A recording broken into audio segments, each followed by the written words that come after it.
सबसे पहले आज विजेंद्र रेड्डी जी, मैं आपसे ही शुरुआत करूंगी क्योंकि बीजेपी और कांग्रेस दोनों ने ही अपने घोषणा पत्रों को जनता के सामने रख दिया है। इनेलो इस रेस में इतनी पिछड़ क्यों गई है?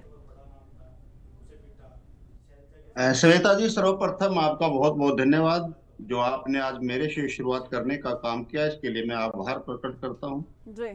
और मैं बताना चाहूंगा कि सबसे पहले इंडियन नेशनल लोकदल पार्टी ने अपना घोषणा पत्र जारी करने का काम किया था। ये एक अलग बात है कि वो मुद्दे आप तक नहीं पहुंचे होंगे। हमने वो घोषणा पत्र किया है जारी जो वास्तव में प्रदेश की जरूरत है, जिसकी वास्तव में पूर्ति की जा सकती है और प्रदेश हित के लिए वो है। हमने उसमें कोई फ्री रेवड़ियां देने का काम नहीं किया, बल्कि वो काम करने का काम किया है जो आज के वक्त में वास्तव में उसकी जरूरत है। देखिए, मनुष्य के जीवन में सबसे महत्वपूर्ण जो है दो बातें होती हैं। एक होती है शिक्षा की और एक होती है चिकित्सा की। और इनकी जो सप्लीमेंट्री होती है वो है बिजली, पानी और आवास योजना, जो घर एक छत सबको मिलनी चाहिए। इंडियन नेशनल लोकदल पार्टी ने बहुत दिन पहले ये घोषणा की थी कि यदि प्रदेश में हरियाणा प्रदेश की जनता आशीर्वाद देकर के हमारी सरकार को स्थापित करने का काम करती है, अभय सिंह चौटाला जी मुख्यमंत्री बनते हैं, तो हम शिक्षा, चिकित्सा, बिजली और पानी, रिपीट करता हूं मैं क्योंकि हमें पूरा विश्वास है कि अभय सिंह जी जो कहते हैं वो पूरा करते हैं। और घोषणाएं तो उन्होंने की थी, लेकिन औपचारिक तौर पर घोषणा पत्र जारी कब करेगी पार्टी? हाँ, एक मिनट मैडम जी, ये औपचारिक ही है कि हम बिजली, पानी, शिक्षा, चिकित्सा बिल्कुल मुफ्त करेंगे। कोई उसके अंदर 180 की लिमिट नहीं होगी, कोई 220 की लिमिट नहीं होगी। It will be free for every citizen of Haryana.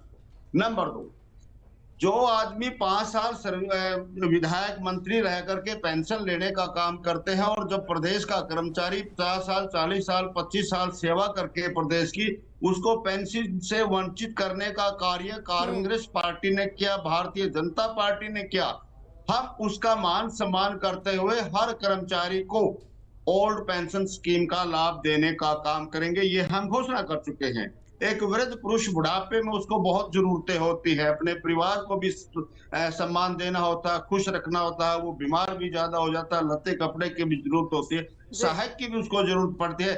इसलिए इंडियन नेशनल लोकदल पार्टी ने चंडीगढ़ में बैठते ही पहले कलम से इस चीज को लागू करने का काम किया कि जिसे ताऊ देवीलाल ने 1987 में 100 रुपए से शुरू किया था, अब अभय सिंह चौटाला उसको 7,500 देने का काम करेंगे। और बड़ी महत्वपूर्ण बात, हमारा जो मैनिफेस्टो है, हम ऐसे वर्ग के लोगों को और गरीब लोगों को जिनको जो बीपीएल में आते हैं 100-100 गज के प्लाटों में 2 रूम सेट बना करके देने का काम करेंगे श्वेता जी। और इसके अलावा ठीक है, मैं सुनूंगी आपकी सारी घोषणाएं। ये घोषणाएं हम सुन चुके हैं पहले, लेकिन औपचारिक तौर पर इंतजार कर रहे हैं।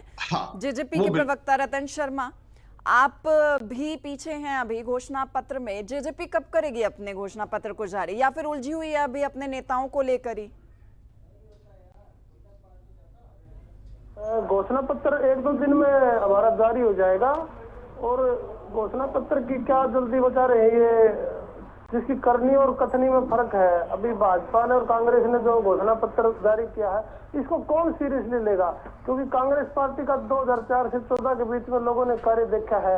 और हिमाचल प्रदेश में इन्होंने भी घोषणाएं की थी, उनको कहीं भी नजदीक भी नहीं है घोषणाएं। तो क्या जो ऑलरेडी तनख्वाहें दी जा रही थी वो भी बंद हो गई। तो करनी और कथनी में जब फर्क होगा तो घोषणाओं पर कोई विश्वास नहीं करेगा। अभी हमारे रेड्डी भाई साहब बैठे हुए हैं, इन्होंने घोषणा की थी कि 21,000 रुपए जननायक जनता पार्टी के घोषणा पत्र पर लोग क्यों भरोसा करें? बिल्कुल मैडम, हम देखो हम लॉजिकल बात करेंगे और तो पूरी हो सकती है। बिल्कुल लॉजिकल बात करेंगे हम। हाँ, जो फाइनेंस की सिचुएशन है हरियाणा की, उसको देखते हुए तो घोषणा की जा सकती है। इतनी लंबी चौड़ी अब 21,000 रुपए अभय सिंह चौटाला जी ने इन्होंने घोषणा कर दी बेरोजगारों को देने के लिए। और जबकि हरियाणा प्रदेश में मिनिमम वेज 11,000 रुपए है, काम करने वाले को 11,000 मिलेंगे, बेरोजगार को 21,000। तो कोई क्यों नौकरी करेगा? छोड़ के 21,000 रुपए ले लेगा।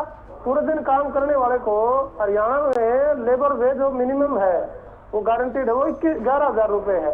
तो लॉजिक कहाँ हुआ इस बात का? बेरोजगार आदमी 21,000 कमाएगा, सारा दिन जो शरीर तोड़ेगा, काम करेगा, वो 11,000 कमाएगा, तो कोई क्यों काम करेगा? ये लॉजिक नहीं है जो है। तो ये इस प्रकार की प्रदेश के लोगों को बेवकूफ बनाने की जो चाल है, नहीं कोई सब समझदार है, पढ़े लिखे हैं, और आजकल मीडिया का जमाना है, कोई विश्वास नहीं करेगा ऐसी घोषणाओं पर।